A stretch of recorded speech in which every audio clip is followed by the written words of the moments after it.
is darem maar lekker hier op die see. Daar's so baie om te verken, maar my kos en watervoorraad raak nou min. Daar aan die kant sien ek is 'n eiland. Ek sal maar soontoe vaar en daar vir my gaan vars water en kos oplaai.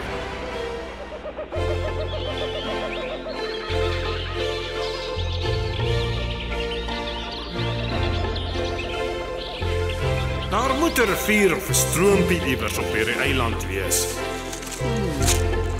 Is daar 'n baie mooi eiland. Hè? En dit nou?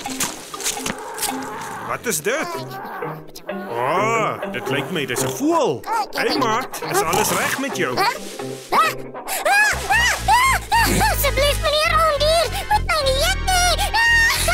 Wag nou so 'n bietjie.